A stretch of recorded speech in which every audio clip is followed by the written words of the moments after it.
আর দেখেন কত সুন্দর পোলাও রাখছে একটা। আর এদিকে চিকেন আর আলু তেলে ভাজতেছি, যেন গন্ধ না করে, সামান্য লেবু।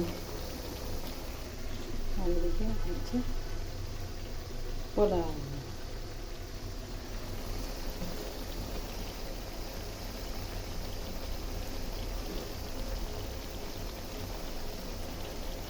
আসসালামু আলাইকুম রহমতুল্লাহ।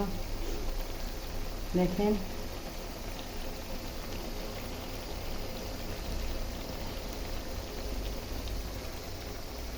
একদিনে এই জিনিসটা শিখিনি, বারবার চেষ্টা করার পর